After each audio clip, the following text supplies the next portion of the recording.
Well, hello again, everyone. Thank you so much for joining us for another episode of the Lives and Lessons Learned of 100 Christians. Today we're doing somebody named Charles Finney. His last middle name was Grandison. Charles Grandison Finney was a prominent American Presbyterian minister, evangelist, and revivalist who played a pivotal role in the Second Great Awakening. There are a couple of revivals that came through. This was the second one. A period of religious fervor in the United States during the early 19th century. He's known as the father of modern revivalism. His life methods and teachings offer valuable lessons on leadership, transformation, and even social reform. Born August 29, 1792, in Warren, Connecticut, he grew up in a modest farming family in upstate New York. He initially pursued a career in law, but had a conversion experience at age 29, a little bit later in life, especially back then.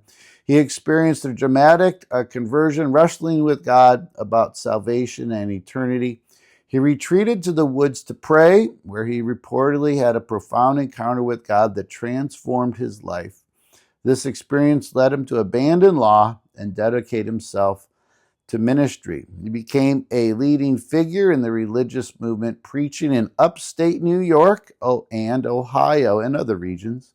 His revivals were marked by intense emotional experiences, large crowds, and significant conversions. He introduced new measures to evangelism, including protracted meetings, which were like multi-day revival services, the anxious bench, a seat for sinners to publicly commit to repentance. That's interesting.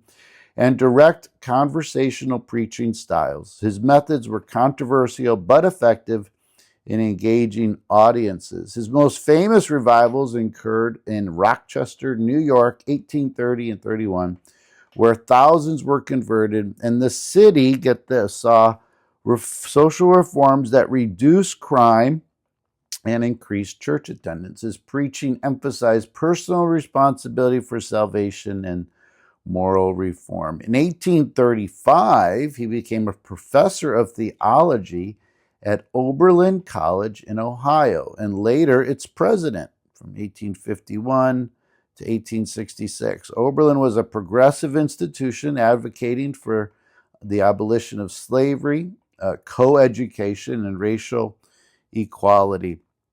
He was a vocal advocate for social issues, social causes, particularly the abolition of slavery. He believed that true Christianity demanded moral action, and he integrated these principles into his preaching and Oberlin's mission. His theology, which was rooted in Arminianism, emphasized free will and the ability to choose our salvation. His systematic theology and memoirs remain influential in evangelical circles. He died August 16, 1875 in Oberlin, Ohio, leaving a lasting impact on American Christianity and revivalism. All right, so kind of lessons can we learn from his life? The first is the power of personal transformation.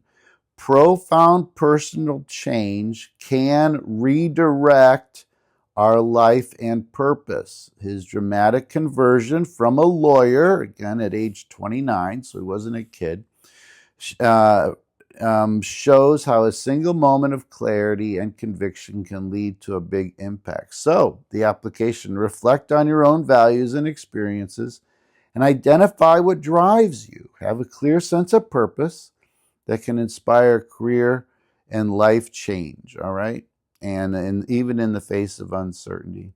Innovation, his new measures like the anxious bench and direct preaching broke from traditional to connect with people more effectively. His ability to adapt his methods to his audience made his message resonate. So the application in any field, whatever we find ourselves doing, business, education, or ministry, innovative communication can engage and inspire others. So tailor your approach to your audience while staying true to your core message. Challenge the norms. Let's kind of do that one. How about faith and action are interconnected? Finney believed that genuine faith must lead to moral and social action. His advocacy for abolitionism and education reform stemmed from his conviction that Christianity required practical expressions. It's got to be practical. So the application: align your beliefs with your actions, whether in personal ethics or societal issues. Live out your values through tangible efforts. Leadership through empowerment. At Oberlin, the college he was president of, he empowered others by fostering an environment of learning, equality, and reform. His leadership was not about personal glory, but about equipping others. So again, the application: effective leadership involves inspiring and enables others to contribute to a shared vision. I'm going to end with this one: the ripple effect of influence. His revivals didn't just convert individuals, they transformed communities, reduced crime, and inspired other reforms. His work at Oberlin also trained future leaders in the area of abolitionism and education. So the application is: small actions can have far-reaching consequences. Focus on creating positive change in your immediate sphere, and the impact may go beyond what you can imagine. Again, in conclusion, his life exemplifies the power of conviction, innovation, and action in creating a lasting change. His journey from a small-town lawyer to a national revivalist leader teaches us that personal transformation, bold communication, and a commitment to justice can inspire others and reshape society. Whether in faith, leadership, social impact, Finney's legacy encourages us to live purposely and act courageously. That purposely word, yesterday's message was about living on mission, missional living more intentionally. So maybe that's part of this conversation as well.